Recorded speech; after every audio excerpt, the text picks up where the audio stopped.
दोस्तों, क्या आप जानते हैं कि भारत देश में सबसे ज़्यादा गर्मी कहाँ पड़ती है? जी हाँ, बिल्कुल आप सही सोच रहे हैं, राजस्थान।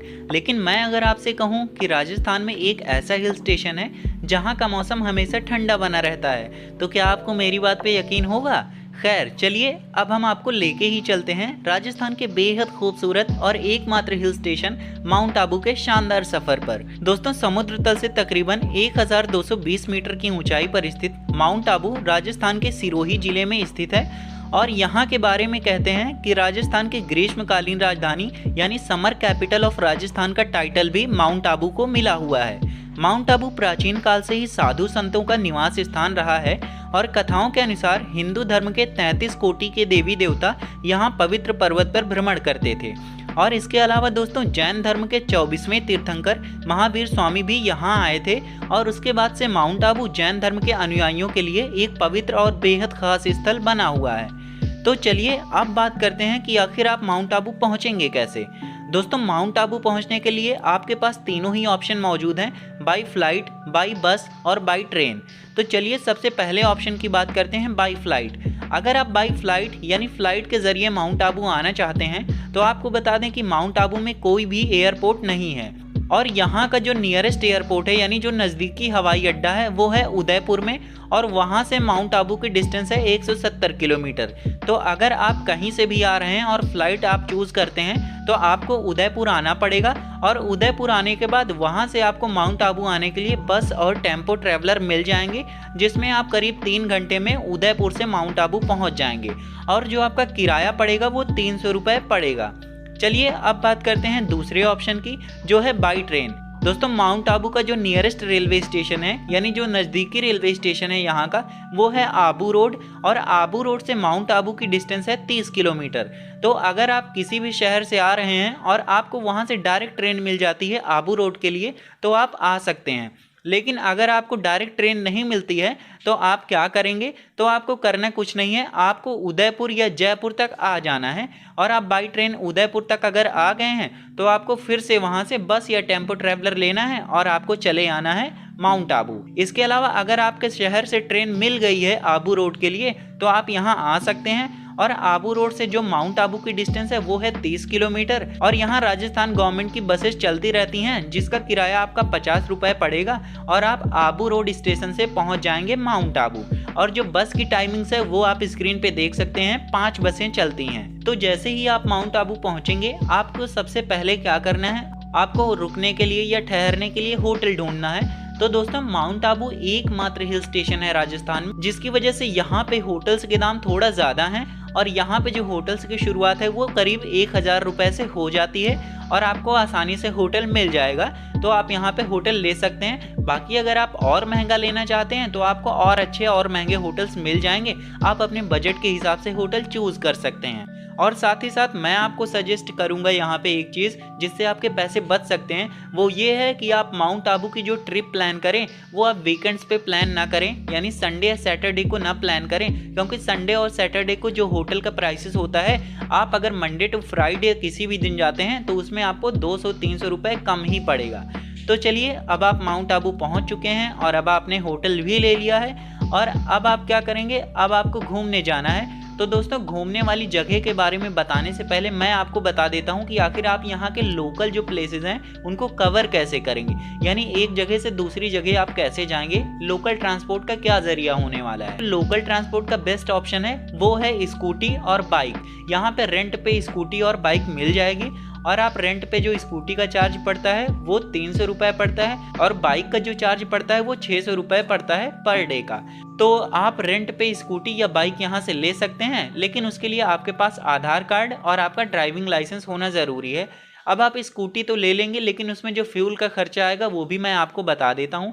यहाँ पे जो आपको पूरा माउंट आबू घूमने का खर्चा होगा वो करीब 400 रुपये के पेट्रोल में हो जाएगा। तो 300 रुपये की आपकी स्कूटी होगी और 400 रुपये का आपका पेट्रोल होगा, तो टोटल 700 रुपये आपके लोकल ट्रांसपोर्ट में लग जाएंगे।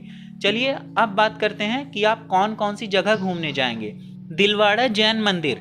दोस्तों, दिलवाड़ा जैन मंदिर राजस्थान की अरावली पहाड़ियों के बीच स्थित जैनियों का सबसे लोकप्रिय और सुंदर तीर्थ स्थल है और इस मंदिर का निर्माण 11वीं और 13वीं शताब्दी के बीच हुआ था। और ये मंदिर संगमरमर से बनी हुई है, एक ऐसी जादुई संरचना है जो हर किसी को अपनी ओर आकर्षित करती है। ये मंदिर जितना खूबसूरत बाहर से देखने में लगता है, उससे कहीं ज़्यादा खूबसूरत ये अंदर से देखने में लगता है। लेकिन यहाँ पे आपको बता दूं कि अगर आप मोबाइल या कैमरा लेके जाते हैं तो आपको मोबाइल या कैमरा बाहर तक ही अलाउड है। आप मंदिर के अंदर मोबाइल या कैमरा लेके नहीं जा सकते और आपको सबमिट करना पड़ेगा, और मोबाइल या कैमरा सबमिट करने का यहाँ 50 रुपये चार्ज पड़ता है। नक्की लेक, दोस्तों माउंट आबू में अरावली पर्वतमाला में स्थित नक्की लेक है, जिसे स्थानीय रूप से नक्की झील के नाम से भी जाना जाता है। और ये झील प्रकृति प्रेमियों के लिए स्वर्ग के समान मानी जाती है, क्योंकि अद्भुत प्राकृतिक दृश्यों से भरी हुई ये झील वास्तव में माउंट आबू का एक आकर्षक चित्रण करती है। और इस झील के बारे में एक बेहद खास चीज ये है कि ये झील भारत की पहली मानव निर्मित झील है, यानी ये इंडियाज फर्स्ट आर्टिफिशियल लेक भी है। और साथ ही साथ यहाँ पे आप बहुत सारी एक्टिविटीज़ कर सकते हैं, जिनमें मुख्यतः बोटिंग है। और यहाँ पे 2 तरह की बोट मिल जाएंगी आपको, एक है पैडल बोट और दूसरा है रोइंग बोट। और यहाँ पे जो पैडल बोट का चार्ज है वो है 200 रुपये पर पर्सन, और रोइंग बोट का जो चार्ज है वो 300 रुपये पर पर्सन। इसके अलावा आप यहाँ पे हॉर्स राइडिंग भी कर सकते हैं, और हॉर्स राइडिंग का वो करीब आधा किलोमीटर ले जाने पे आपका चार्ज करते हैं 100 रुपये, और करीब 3 किलोमीटर राइड करने पे आपका चार्ज करते हैं 300 रुपये। गुरु शिखर, अगर आप शहर के तेज और व्यस्त जीवन से बोर हो गए हैं तो गुरु शिखर आपके लिए सबसे अच्छी जगह है। गुरु शिखर अरावली रेंज की सबसे ऊंची चोटी है, जो माउंट आबू से तकरीबन 15 किलोमीटर की दूरी पर है। इस शिखर की समुद्र तल से ऊंचाई 1722 मीटर है, जिसकी वजह से यहाँ से अरावली रेंजेस और माउंट आबू का बहुत आकर्षक नज़ारा देखने को मिलता है। अगर आप अक्टूबर या नवंबर के महीने में इस जगह पर जाते हैं तो यहाँ पर आपको बहुत सारे बादल और धुंध देखने को मिलेगी, जो बहुत ही आकर्षक दृश्य प्रस्तुत करती है। Mount Abu wild life sanctuary, दोस्तों mount Abu wild life sanctuary या माउंट आबू वन्यजीव अभ्यारण्य एक जैव विविधता वाली जगह है, और ये अभ्यारण्य माउंट आबू पर्वत श्रृंखला की सबसे पुरानी जगहों में से एक है। और यहाँ पे आपको कई उत्तम दृश्यों के साथ साथ आपको कई दार्शनिक स्थल भी देखने को मिलेंगे। और ये अभ्यारण्य एक ऐसी जगह है जहाँ सदाबहार जंगलों की जीवंत वनस्पति भी पाई जाती है। गौमुख मंदिर, माउंट आबू शहर से 1 किलोमीटर की दूरी पर स्थित गौमुख मंदिर भगवान शिव को समर्पित है, और इस मंदिर तक पहुंचने के लिए आपको 700 सीढ़ियों की चढ़ाई करनी पड़ती है। और ये मंदिर अपने आप में बहुत ही सुंदर और मनोरम दृश्य प्रस्तुत करता है। इस मंदिर के बारे में कहा जाता है कि ये मंदिर ऋषि वशिष्ठ को समर्पित है, जिन्होंने 4 प्रमुख राजपूत वंशों के निर्माण के लिए यज्ञ किया था। सनसेट पॉइंट, अगर आप माउंट आबू घूमने के लिए आ रहे हैं तो आपकी यात्रा यहाँ के सनसेट पॉइंट के बिना तो अधूरी है। और इस जगह पर आपको ऐसा नज़ारा देखने को मिलेगा जो आपने कभी भी शायद नहीं देखा होगा। सूर्यास्त के समय अरावली पर्वतमाला के बाहर सूर्य की किरणों का दृश्य पर्यटकों को बेहद आकर्षित करता है। और आपको यहाँ पे जो सनसेट का नज़ारा देखने को मिलेगा वो शाम को 5 से 5:30 बजे के बीच मिल जाएगा, तो इसलिए आप टाइमिंग का बेहद ख्याल रखें। अगर आप लेट हो जाते हैं तो आप मिस कर देंगे। अचलगढ़ किला, माउंट आबू से तकरीबन 11 किलोमीटर की दूरी पर स्थित अचलगढ़ किला राजस्थान के प्रसिद्ध प्राचीन किलों में से एक है। अचलगढ़ माउंट आबू में स्थित एक गांव है जो अचलगढ़ किले, अचलेश्वर मंदिर और ऐतिहासिक जैन मंदिरों के लिए प्रसिद्ध है। किले के अंदर एक प्रसिद्ध शिव मंदिर, अचलेश्वर मंदिर और मंदाकिनी झील है। अचलगढ़ किला इतिहास प्रेमियों के साथ साथ तीर्थ यात्रियों के लिए भी एक बेहद खास जगह है। टोड रॉक, टोड रॉक को माउंट आबू के शुभंकर के रूप में जाना जाता है। ये चट्टानों से बनी एक बहुत ही अद्भुत जगह है, जहां पर आपको बड़ी बड़ी चट्टानें देखने को मिलेंगी। टोड रॉक माउंट आबू में सबसे ज्यादा बार देखी जाने वाली जगह है। तो दोस्तों ये थी माउंट आबू में घूमने के लिए सबसे प्रसिद्ध जगह। चलिए अब बात करते हैं कि माउंट आबू आपको किस मौसम में जाना चाहिए। दोस्तों माउंट आबू एक हिल स्टेशन है और यहाँ आप साल में कभी भी जा सकते हैं, लेकिन यहाँ जाने का जो बेस्ट टाइम है वो सितंबर से लेके अप्रैल तक है। और मानसून के दौरान यहाँ पर बहुत ज़्यादा पर्यटक जाते हैं, क्योंकि इस समय यहाँ की हरियाली देखने लायक होती है। चलिए अब बात करते हैं माउंट आबू में खाने की क्या व्यवस्था है। तो दोस्तों माउंट आबू एक धार्मिक स्थल है, तो इसलिए आपको यहाँ पे शाकाहारी भोजन ही मिलेगा। आप यहाँ मांसाहारी भोजन की उम्मीद ना के बराबर रखें, लेकिन यहाँ पे आपको राजस्थानी, पंजाबी और चाइनीज़ खाना आसानी से मिल जाएगा।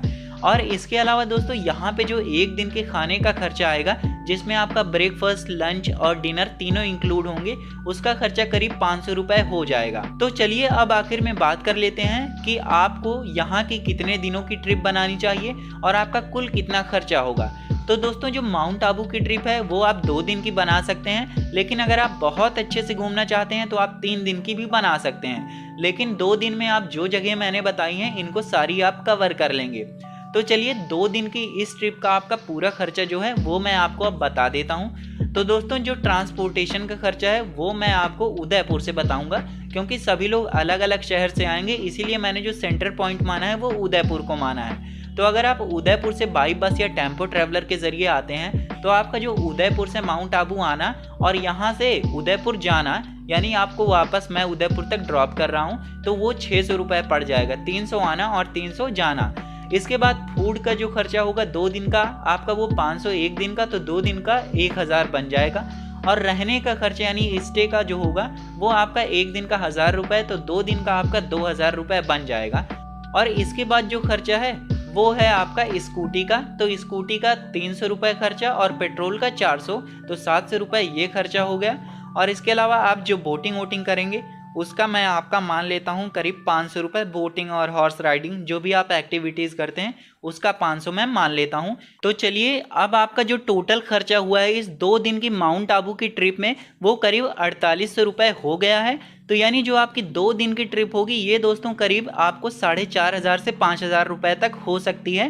तो दोस्तों ये थी माउंट आबू टूर से रिलेटेड कंप्लीट इन्फॉर्मेशन। अगर आपको वीडियो पसंद आई है तो प्लीज़ वीडियो को लाइक कर दीजिए और चैनल को भी सब्सक्राइब कर लीजिए, क्योंकि हम आपके लिए यात्रा से रिलेटेड ऐसी ही वीडियोस लाते रहते हैं।